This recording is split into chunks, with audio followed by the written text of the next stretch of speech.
భార్యాభర్తల గొడవలు ఇంటి లోపల ఉన్న 4 గోడల మధ్య జరగాలి, అక్కడే పరిష్కారం కావాలి. అప్పుడే మంచిది.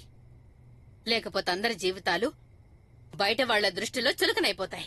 పెళ్లైన తర్వాత అందరూ మారిపోతారు. నీ విషయంలో ఎవరు మారిపోయారు? నీ చెల్లెలా లేక నీ మరిదా? చెల్లెలు అస్సలు మారలేదు, కాని మరిది పూర్తిగా మారిపోయాడు. అత్తయ్య నిద్రపోతున్నారు. చిన్ని కూడా ఇంట్లో లేదు. మొత్తం అంతా ఇంతకు ముందు ఎలా ఉందో అలాగే ఉంది. కేవలం నువ్వే మారిపోయావు. నువ్వే మారిపోయావు.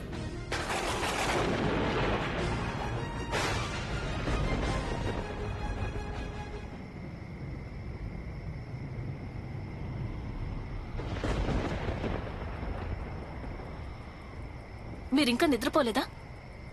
ఇంత రాత్రిపూట ఇక్కడేం చేస్తున్నారు? నేను ఇంత రాత్రిపూట ఇక్కడ ఉండొచ్చు జెస్సీ, కానీ నువ్వు ఇంత రాత్రిపూట ఎక్కడి నుంచి వస్తున్నావు? ఆగు! ఆగు! వెళ్ళి పడుకోండి అత్తయ్య. ఉదయం మాట్లాడుకుందాం. నన్ను అత్తయ్య అని పిలవద్దు. నువ్వు మీ అత్తయ్య ఎప్పుడో చచ్చిపోయింది. సిగ్గులేదు ఇలా చేయడానికి? కొంచెం కూడా ఆలోచించలేదా నువ్వు? దేనికత్తయ్య? నాకు అస్సలు తెలీదు నువ్వింత నీచమైన పని చేస్తావని. నీచమైన పని, సిగ్గులేని పని. ఏవనాలనుకున్నా అనండి, కానీ ఇవన్నీ అనడం వల్ల మీరేదైతే చూశారో అది మారిపోదత్తయ్యా. అందుకే నాకు బాధగా ఉంది. ఇదంతా చూడటానికి ముందే నేనెందుకు చచ్చిపోలేదని. మరాయన వెళ్లిపోయిన తర్వాత ప్రతి రాత్రి నేను చస్తూ బతుకుతూ ఉండేదాన్ని కదా. నువ్వు చేసిన నీచమైన పనిని నువ్వు బతకడానికి కారణంగా అవును, నిజమే. మీరేమనుకుంటే అదనండి. జెస్సీకి సంతోషంగా ఉండడానికి కారణం ఉందా లేకపోయినా, ఈ ఇంటి కోడలు జెస్సీ మాత్రం మీ అందరికీ ఎప్పుడూ సంతోషంగా నవ్వుతూ చలాకీగా కనిపించాలి. ఇక అందుకే నేను నా సంతోషానికి కారణం వెతుక్కున్నాను. ఎంతకాలంగా జరుగుతోంది ఈ చండాలం ఈ ఇంట్లో? దయచేసి అలా అనకండి అత్తయ్య.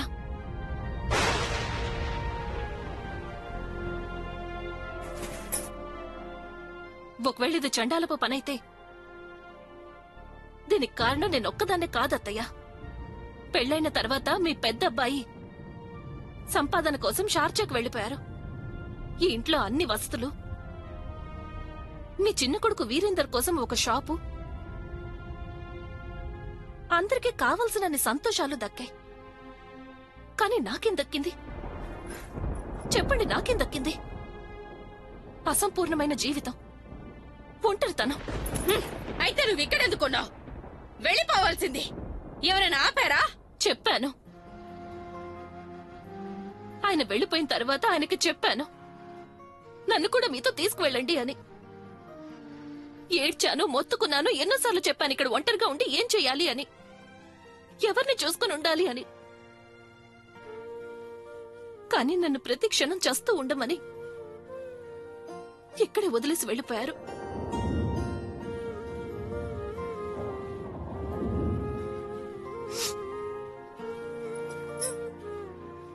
అత్తయ్య, మీరు నన్ను ప్రేమించారు, చాలా ప్రేమను పంచారు. కానీ మీరు ఆయనకి ఎప్పుడు ఎందుకు చెప్పలేదు, నీ భార్య ఇక్కడ ఒంటరిగా ఉంది, తన నీతో తీసుకువెళ్ళు అని? నీ ఒంటరితనాన్ని దూరం చేసుకోవడం కోసం నీకు నా ఇల్లే దొరికిందా? మరేం చేయమంటారు? నేనొక మంచి కోడలిగా బాధ్యతగా కూడా ఉండాలి కదా. అందుకే ఏం చేసినా సరే అది ఇంటి 4 గోడల మధ్యలోనే చేశాను. నువ్వు ఇంత నీచంగా, ఇంత స్వార్థపరాలిగా ఎలా ఉండగలిగావు? ఇలా అని నేను కల్లో కూడా అనుకోలేదు.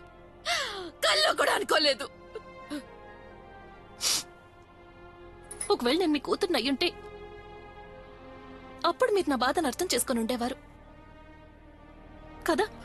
ఒకవేళ నాకే గనక నీలాంటి కూతురుంటే నేను దాన్ని అప్పుడే గొంతు నులిమి చంపి పారేసేదాన్ని.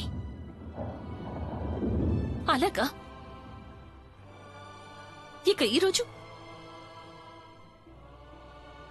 నేను మీ కోడలిగా అర్హత కూడా కోల్పోయాను.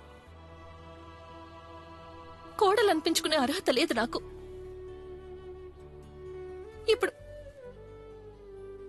ఇప్పుడు నన్ను ఏం చేయమంటారు?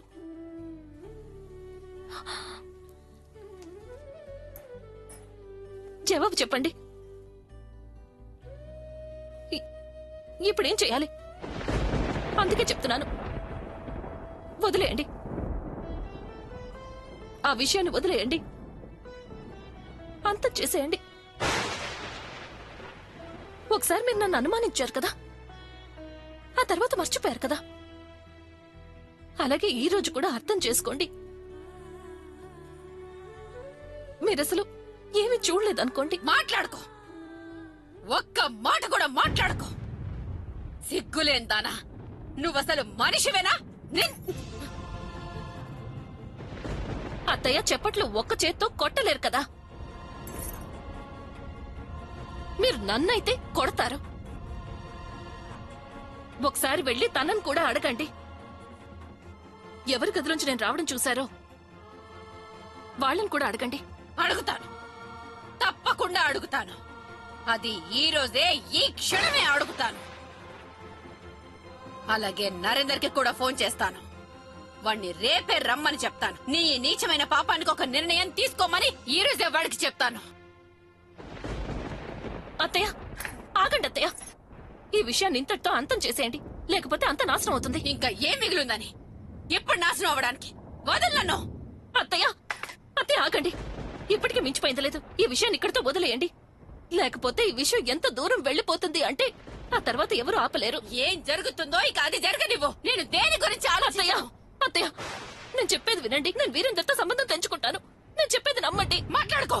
నమ్మకం అనే మాట నీ నోటి నుంచి వస్తేనే అసహ్యం వేస్తుంది నాకు. అత్తయ్య, వదలను. అత్తయ్య, అత్తయ్య, నాకు ఒక్క అవకాశం ఇవ్వండి. అత్తయ్య, వదలు, వదలవే నన్ను. అత్తయ్య, అత్తయ్య, అత్తయ్య,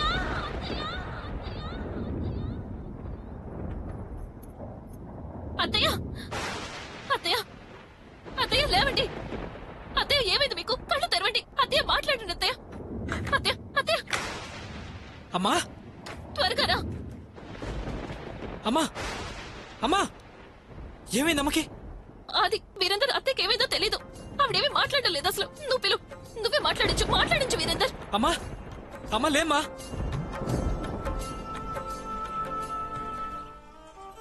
చూసావా, మీ అమ్మ మనందరినీ వదిలి వెళ్లిపోయింది.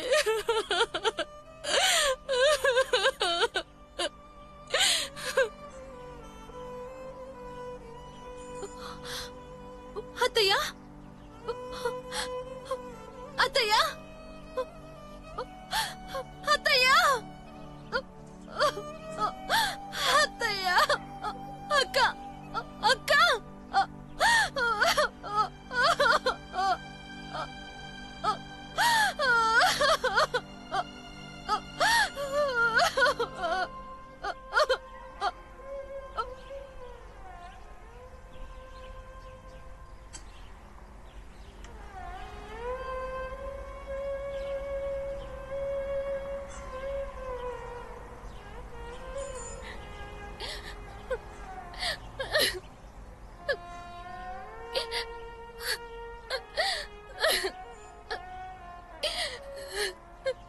నన్ను క్షమించండి, నన్ను క్షమించండి. నేను కాపాడలేకపోయాను. నన్ను క్షమించండి. మనల్ని వదిలి వెళ్ళిపోయారు. నన్ను క్షమించండి. రామ్ రామ్ రామ్ రామ్ రామ్ రామ్ రామ్ రామ్ రామ్ రామ్ రామ్ రామ్ రామ్ రామ్ రామ్ రామ్ రామ్ రామ్.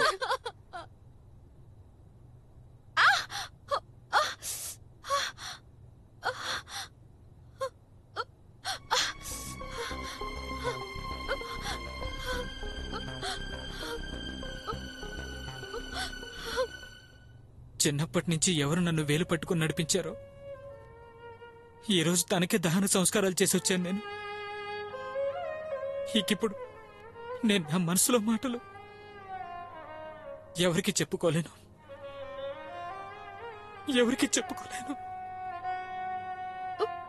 మీరు చెప్పకపోయినా సరే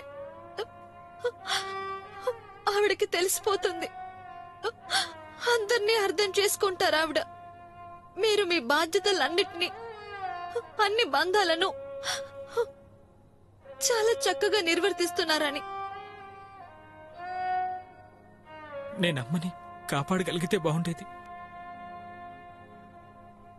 కానీ నేనేమీ చేయలేకపోయాను. దయచేసి అలా అనకండి. అత్తయ్య చాలా బాధపడతారు.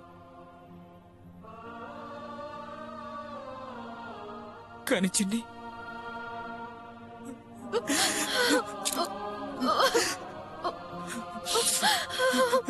అమ్మ ఎప్పుడు నా కోసం ఎదురు చూస్తూనే ఉండేది కదా. కానీ నేను తనని చనిపోయిన తర్వాత కూడా వెయిట్ చేయించాను. కిందటిసారి నేను చెప్పకుండా సడన్ గా వచ్చినప్పుడు నన్ను చూసి ఎంతగానో ఏడ్చింది. ఇక ఈసారి ఉన్నట్టుండి నన్నే ఏడిపించి చాలా ఎదురు చూసింది కదా నా కోసం. తెలియటం లేదు తను నాకేం చెప్పాలనుకుందో ఏమో. వెళ్లే ముందు తను నా గురించి ఏం ఆలోచించిందేమో. నాకేదో చెప్పాలని అనుకుని ఉండుంటుంది.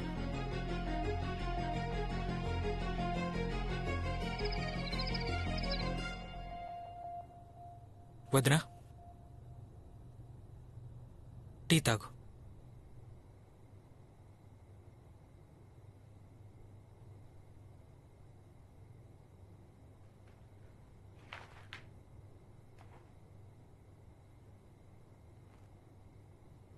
నేను నువ్వు కంట్రోల్ చేసుకో.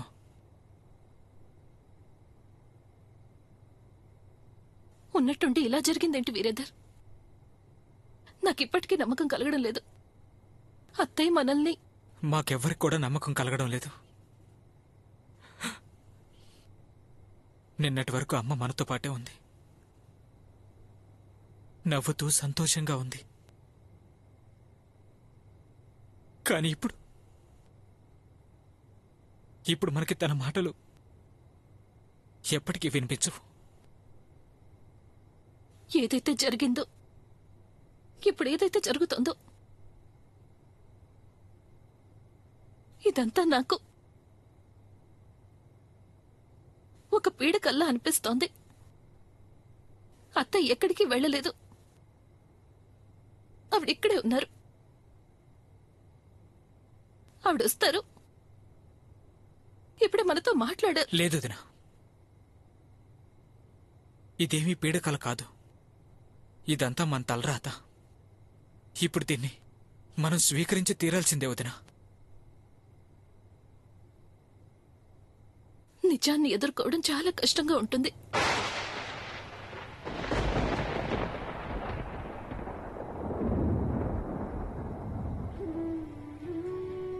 అమ్మ ఎప్పుడు బతకడం గురించే మాట్లాడుతూ ఉంటుంది. తను అందరిలో నిజాన్నే చూడాలనుకునేది. కానీ ఈరోజు ఉన్నట్టుండి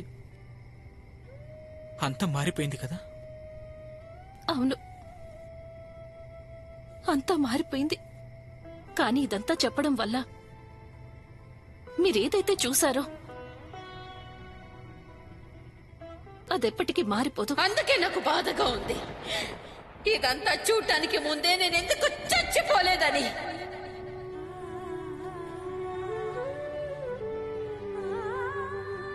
ఏమైంది వదినా?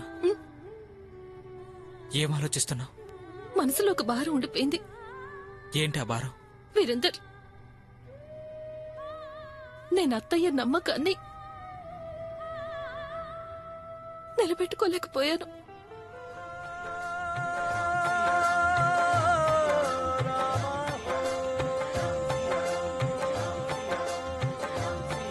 రామ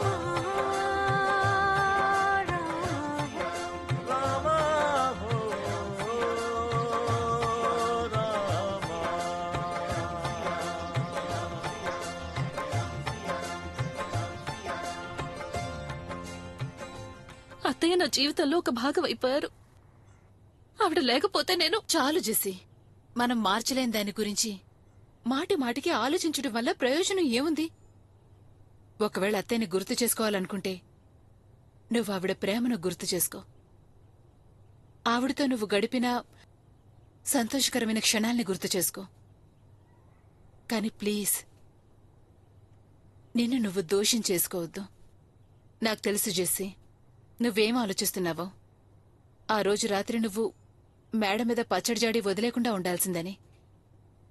పచ్చడి జాడి తీసుకోవడానికి అత్తయ్య అర్ధరాత్రి మెట్లెక్కి పైకి వెళ్తారని నీకు ముందే తెలుసుంటే గనుక అప్పుడు నువ్వు ఆవిడ ఆపేదానివి. కాని జెస్సీ, వెళ్లేవాళ్లని ఎవరైనా ఆపగలరా చెప్పు? ఎలా చూడు, భోజనం కూడా చల్లారిపోయింది. నువ్వు కొంచెమైనా తిను జెస్సీ. నేను చెప్పాను కదా మధు, నాకసలు తినాలని లేదు. ఎందుకు మొండిపట్టు పడుతున్నావు నువ్వు? అసలే నీకు చాలా జ్వరంగా ఉంది. అది చాలక ఏం తిన్నను మొండికేస్తున్నావు.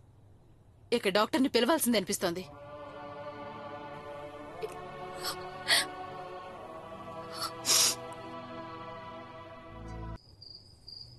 నరేందర్, తనకేమైనా తినిపించు. మందులు ఎక్కువ, ఆహారం తక్కువ తీసుకుంటుంది తను.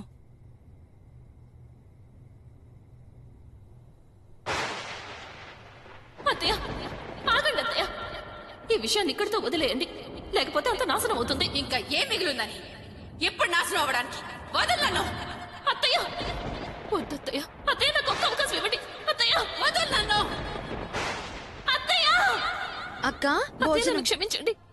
ఆగండి, ఆగండి అత్తయ్య. అత్తయ్య, అక్క నేను వాళ్ళిద్దరి మధ్యలోకి ఎప్పుడు రాను. లేదు, నిజంగా అక్క. అత్తయ్య, నేను ఎప్పుడు మీ మనసు బాధ పెట్టను. అక్క అత్తయ్య, నేను చెప్తున్నాను కదా, ఆగండి అత్తయ్య. అక్క అత్తయ్య, నన్ను క్షమించండి. అక్క అత్తయ్య, నన్ను క్షమించండి. అక్క.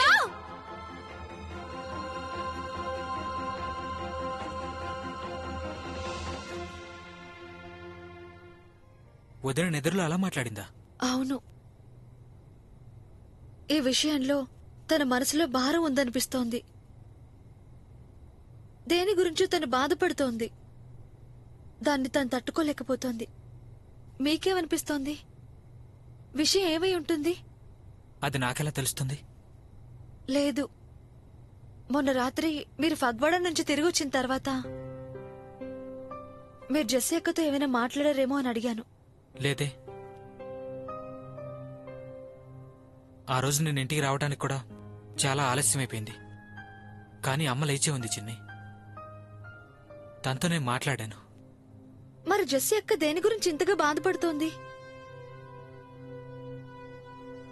తను మీతో అన్ని విషయాలు చెప్తూ ఉంటుంది కదా. ఒకసారి మీరు తనతో మాట్లాడి చూడండి. ఎవరికి తెలుసు, మీతో మాట్లాడిన తర్వాత తన మనసులో ఉన్న భారం తగ్గుతుందేమో. అసలే అమ్మ పోయిన బాధ, అది చాలక మందులు, అనారోగ్యం, వాటి వల్ల అలా మాట్లాడుంటుంది. అంతకంటే ఇంకేం లేదు. మ్, నేను నరేంద్ర అన్నయ్యతో మాట్లాడొస్తాను. అన్నయ్య ఎప్పుడు బయలుదేరతాడో కనుక్కుంటాను.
ఇవి నా గాజులైతే కాదు కదా.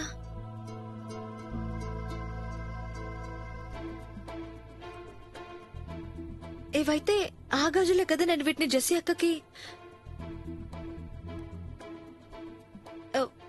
నా మంచం మీద ఎందుకున్నాయి?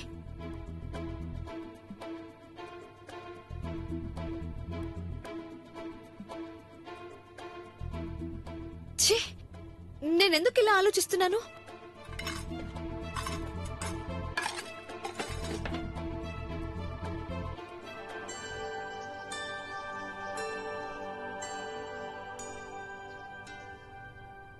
అక్క, వచ్చి దీపం వెలిగించు.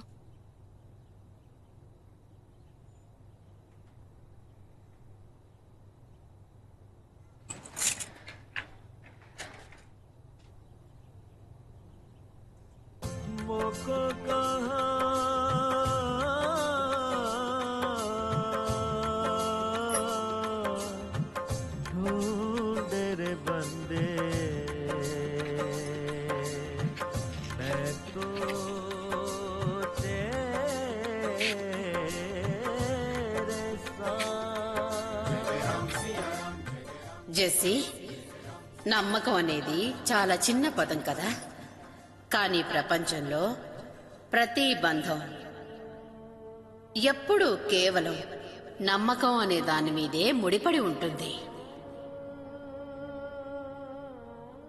ఎప్పుడైనా ఎవరైనా తన వాళ్లతో అబద్ధం చెప్పారంటే, లేకపోతే వాళ్ళని మోసం చేశారంటే అప్పుడు మనసు చాలా బాధపడుతుంది జెస్సీ. కానీ దానికంటే ఎక్కువ బాధ ఎవరికైనా ఎందుకు కలుగుతుంది అంటే, ఎదుటి వాళ్ళు మన మీద ఎప్పటికీ నమ్మకం పెట్టుకోలేరు కదా అని.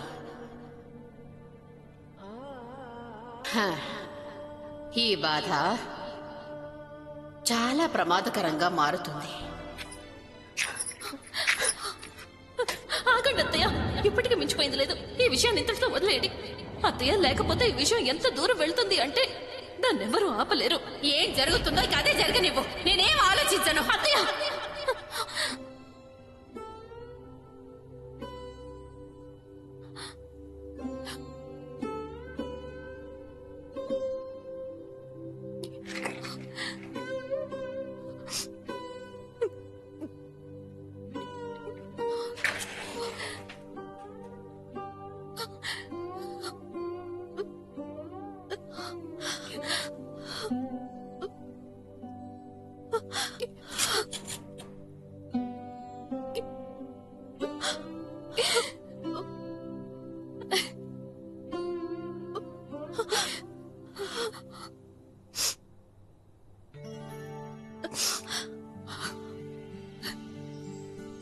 అక్క, నీ గాజులు ఏమయ్యాయి?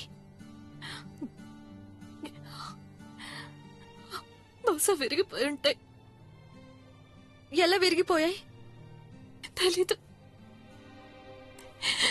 నాకేమీ తెలీదు. చిన్ని, జెస్సీ, ఒకసారి ఇద్దరు అక్కయ్య గదిలోకి రండి.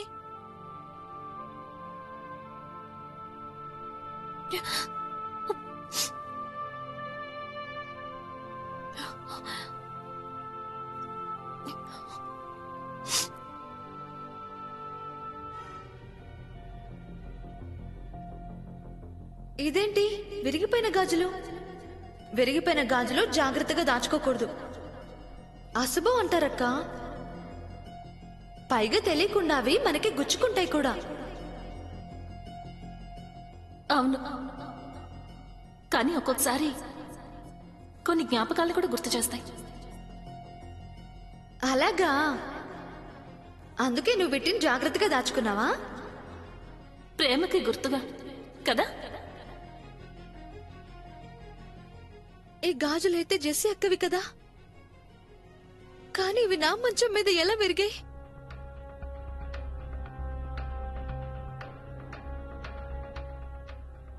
ఎందుకు నా మనసులో మాటి మాటికి ఒకటే విషయం మెదులుతూ ఉంది?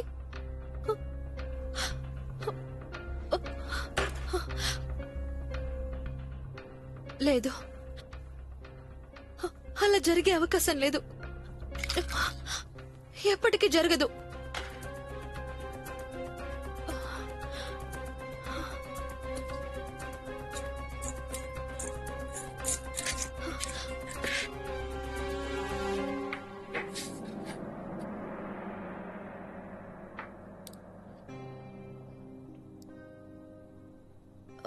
ఇదైతే ఆ క్లిప్పే కదా. దీన్ని నేను జెస్సీ అక్క బర్త్డేకి గిఫ్ట్ గా ఇచ్చాను. ఇది మా ఇద్దరి తరపున.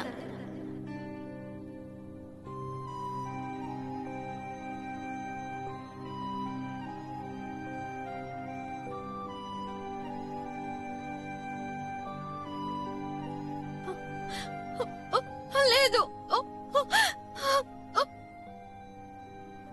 లేదు లేదు లేదు అక్క, లేదు, అలా జరగదు.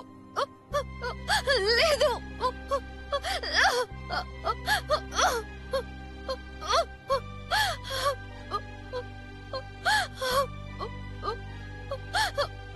లేదు.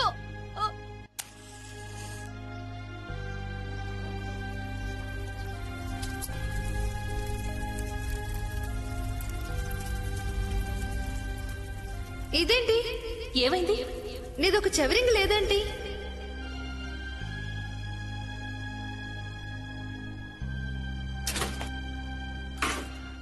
అరే, అది ఇక్కడ లేదండి. నేను ఇప్పటికే 2 సార్లు చూసేశాను. లేదు, అది నాకు ఏదో మెరిసినట్టు కనిపిస్తే. నాకు తెలుసండి, జెస్సీ అక్కకి ఎంత టెన్షన్ గా ఉందో మీకు కూడా అంతే టెన్షన్ గా ఉందని. కానీ తన ఇయర్ రింగ్ మన గదిలోకి ఎలా వస్తుంది?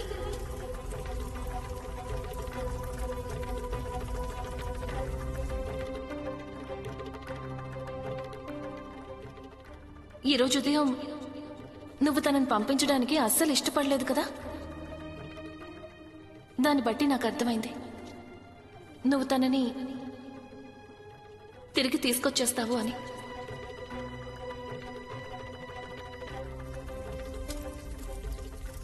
అక్క, ఆయన ఇంటికి వచ్చారా? అవును, వచ్చాడు.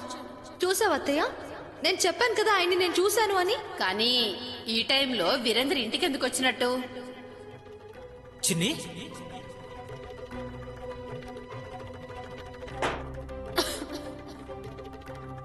చిన్ని, నువ్వెక్కడికి ఎప్పుడు వచ్చావు?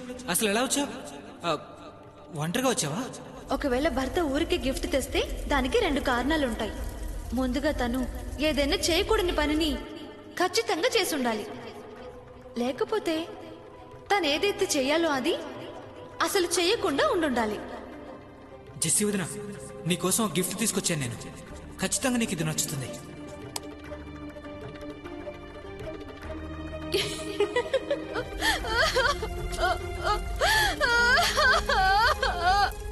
వీళ్ళ అబ్బాయికి అసలు క్యారెక్టరే లేదు. ఎవరో అమ్మాయిని అబార్షన్ చేయించడానికి హాస్పిటల్కి తీసుకెళ్లాడు. నా దృష్టిలో కరెక్ట్ అనిపించింది, మరొకరి దృష్టిలో అది తప్పై ఉండొచ్చు కదా. మన మనసు మీద కంట్రోల్ ఉంటే అప్పుడు ఇలాంటి సంబంధాలు అసలు ఎప్పుడు కూడా మొదలవ్వవు కదా. ఒక్కోసారి మనసును ఎంత ఆపినా అదెక్కడ ఆగుతుంది చిన్ని?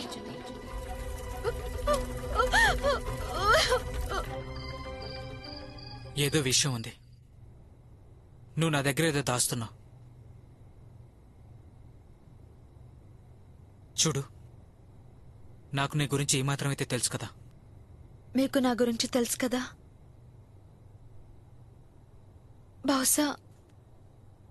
బహుశా నేనే మీ గురించి తెలుసుకోలేకపోయాను. మనందరికీ ఏమీ తెలీదు. జీవితంలో ఎప్పుడు ఏం జరుగుతుందో ఎప్పుడు ఎవరూ తెలుసుకోలేరు. తెలియటం లేదు. ఆఖరి సమయంలో అమ్మ మనసులో ఏముండిపోయిందో ఏమో. తను నాతో ఏం చెప్పాలనుకుందో తెలీదు. తను నీకేమైనా చెప్పాలనుకుని ఉండొచ్చు. నరేంద్ర వచ్చాడు కదా, తన ముందు నేను బాగా ఏడ్చాను. నేనసలు అలా ఏడ్చుండాల్సింది కాదు. నేను ఆ క్షణమే వాడికి మొత్తం అంతా చెప్పేయాల్సింది, నువ్వసలు ఏం చేస్తున్నావని. అప్పుడు నేను ఈ రోజు చూడాల్సి వచ్చేది కాదు. నేను నరేందర్ కూడా ఫోన్ చేసి చెప్తాను, రేపే బయలుదేరొచ్చి నువ్వు చేసిన ఈ నీచమైన పాపానికి తగిన శిక్ష వేయమని. ఏమేం చిన్ని, ఎందుకింత సైలెంట్ గా ఉన్నావు? అదేం లేదు. నువ్వు చెప్పావు కాబట్టి నమ్ముతున్నాను. కానీ మీరు వెళ్ళి బట్టలు మార్చుకొని రండి.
చిన్ని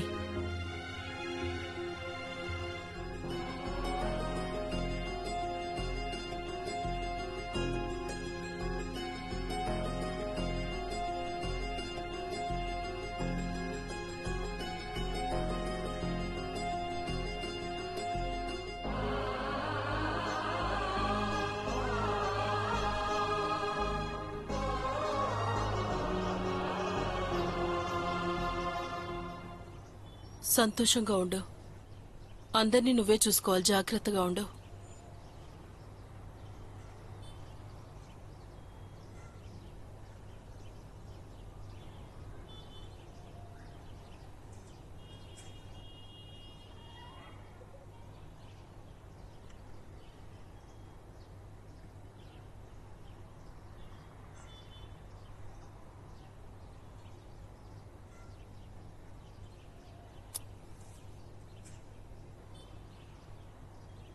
వీరేందర్, పద, బైక్ కీసు షాప్ కీస్ తీసుకొనిరా.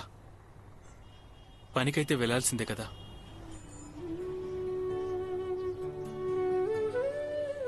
నువ్వు చాలా అమాయకురాలివి. నీ అమాయకత్వాన్ని ఎవరైనా అవకాశంగా తీసుకుంటే అది నీకు అర్థం కాదు చిన్ని.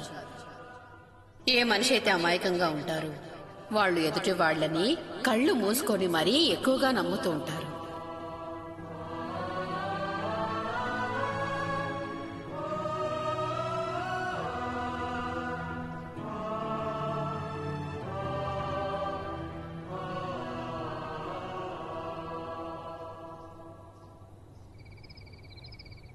జెస్సీ, నువ్వు టీ గదిలోకి తెచ్చివు. బావగారు, ఈసారి మీరు అక్కను కూడా మీతో పాటు తీసుకెళ్ళండి.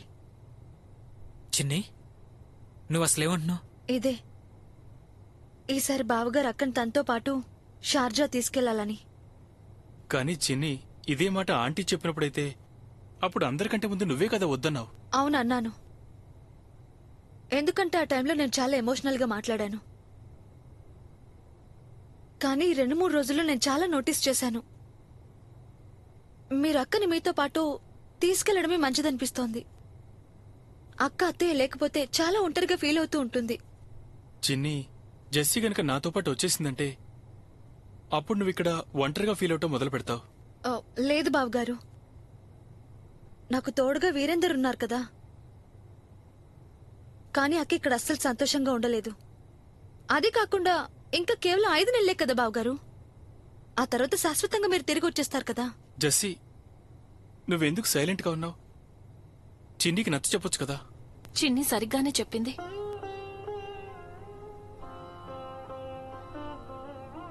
ప్లీజ్ మీరు నన్ను మీతో పాటు తీసుకువెళ్ళండి. కానీ జెస్సీ, ప్లీజ్.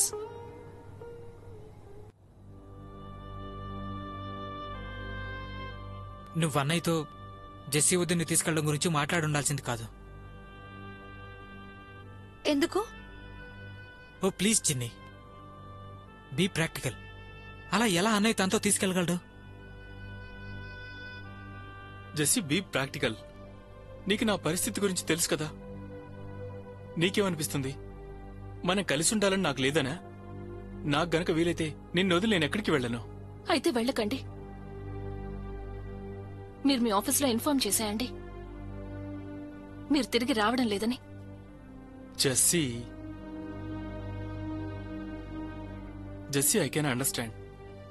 మీరందరూ చాలా ఎమోషనల్ అవుతున్నారు. అమ్మేలా ఉన్నట్టుండి వెళ్ళిపోయేసరికి ఏం చేయాలో అర్థం కావట్లేదు. కానీ కాస్త ప్రశాంతంగా ఆలోచించు. నేను వెళ్ళి తీరాల్సిందే. నేను తిరిగి వచ్చేంత వరకు నువ్వే ఇంటిని చూసుకోవాలి కదా. ఇంటి నేను చూసుకుంటాను, కానీ జెస్సీ అక్క ఒంటరితనాన్ని నేను దూరం చేయలేనుగా. కానీ చిన్ని, ఇంకో 5 నెలలే కదా. అన్నయ్య తిరిగి రావడం కోసం ఏర్పాట్లు చేస్తుంటే నువ్వు జెస్సీ వద్దని అక్కడికి పంపించడం గురించి ఎందుకు ఆలోచిస్తున్నావు? నేను చెప్పలేనిది చిన్ని మీకు చెప్పగలిగింది. అది చాలా మంచిదైంది. కానీ జెస్సీ, మరో 5 నెలలు మాత్రమే కదా. నేను కూడా అదే చెప్తున్నాను. అత్తయ్య ఉన్నంత వరకు నేనెప్పుడైనా మొండికేశానా? కానీ ఇప్పుడు నేను ఒంటరిగా ఉండలేను, అస్సలు ఉండలేను. జెస్సీ, ఈ రోజు వరకు నువ్వు నాకు ధైర్యం చెప్తూ వచ్చావు. ఈ రోజు నువ్వు అధైర్యపడిపోయి నన్ను అధైర్యపడినివ్వకు. కానీ ఇప్పుడు నేను ధైర్యాన్ని కోల్పోయానండి. ఇక నా వల్ల కాదు. నేను ఒంటరిగా ఉండలేను. జెస్సీ, ఇన్నేళ్లుగా నువ్వు ఓపిక పట్టావు. ఇంకొన్ని నెలలు ఓపిక పడితే చాలు. సరే, నువ్వు ఒకసారి ఆలోచించు. నేనక్కడ ఒంటరిగా ఉంటే ఎలాగైనా అడ్జస్ట్ చేసుకుంటాను. ఒకవేళ నిన్ను అక్కడికి తీసుకెళ్లానంటే అప్పుడు ఈ 5 నెలల కోసం నేను మొత్తం అన్ని అరేంజ్మెంట్స్ చేయాల్సి వస్తుంది. డబ్బు ఖర్చు అవుతుంది, టైం పడుతుంది. అది మాత్రమే కాకుండా 5 నెలల తర్వాత నా కాంట్రాక్ట్ పూర్తయిపోతుంది జెస్సీ. ఇప్పుడు అన్ని కొత్తగా మొదలు పెట్టాల్సిన అవసరం ఏముంది? అలాగే ఇంత త్వరగా నేను నీకోసం టికెట్, వీసా అన్ని ఎలా అరేంజ్ చేస్తాను? సరే, టికెట్ తీసుకున్నావు అనుకో, మరి వీసా? అదంతా ఈజీ కాదు చిన్ని. నేను అర్థం చేసుకోగలను నువ్వు జెస్సీ వదిన ఒంటరితనం గురించి ఆలోచిస్తున్నావని. కానీ జెస్సీ వదిన అక్కడికి వెళ్ళి ఏం చేస్తుంది చెప్పు? అన్నయ్య అక్కడ 10 గంటల డ్యూటీలోనే ఉంటాడు. వదినకి కొత్త ఊరు, అక్కడ ఎవరూ తెలీదు. కానీ ఇక్కడ అందరూ తెలుసు. మధు వదిన ఉంది, నువ్వున్నావు, నేనున్నా, మనందరం ఉన్నాం కదా. వీరేందర్ ఇప్పటి వరకు నేను చాలా జాగ్రత్తగా చూసుకున్నాడు. జెస్సీ, ఈ టైంలో నువ్విక్కడ ఉండటం ఎక్కువ ముఖ్యం. చిన్ని ఇంకా చిన్నపిల్ల, తను ఒంటరిగా ఇంటి బాధ్యతలన్నీ చూసుకోలేదు జెస్సీ. తనేం ఒంటరిగా లేదు. తనేం చెప్పిందో మీరు వినలేదా? తనకి తోడుగా తన భర్త వీరేందర్ ఉన్నాడు. నేనే ఒంటరిగా ఉన్నాను.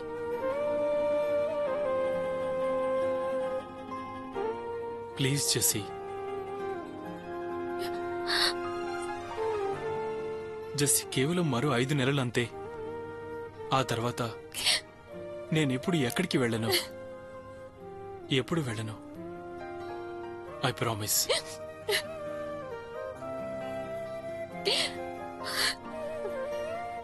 ఏమైంది చిన్ని? నువ్వు దేని గురించి ఆలోచిస్తున్నావు?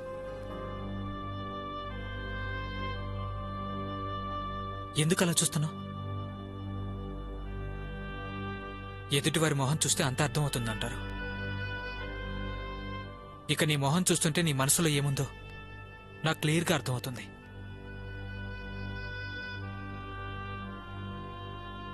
చిన్ని, అమ్మ మనందరినీ ఈ విధంగా వదిలి వెళ్తుందని మనలో అసలు ఎవరికీ కూడా తెలీదు. అందుకని ఈ విషయాన్ని కేవలం నువ్వే కాదు, మనలో ఏ ఒక్కరూ యాక్సెప్ట్ చేయలేకపోతున్నాం. కానీ మనం ఈ నిజాన్ని యాక్సెప్ట్ చేసి తీరాల్సిందే. అలాగే అంటుంటారు కదా, కాలం ఎలాంటి గాయానైనా నయం చేస్తుంది. కానీ కొన్ని గాయాలు ఎంత డీప్ గా ఉంటాయంటే అవెప్పుడు అలాగే ఉండిపోతాయి.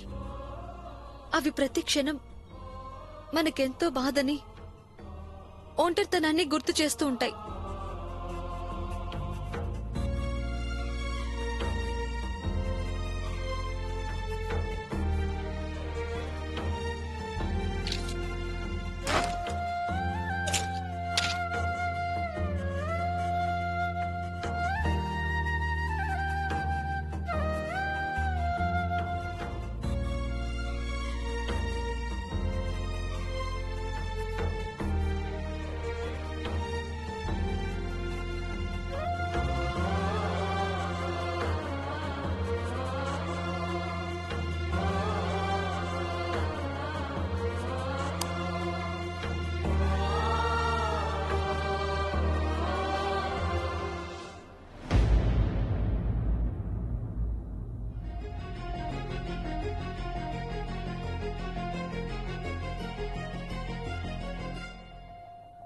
అంకుల్ నాకైతే ఆ ఫుటేజ్ ని ఇచ్చారు, కానీ నేనది చూడలేదు.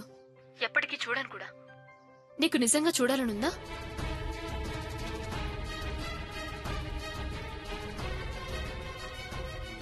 సేమ్ ఇలాంటి దుపట్టానే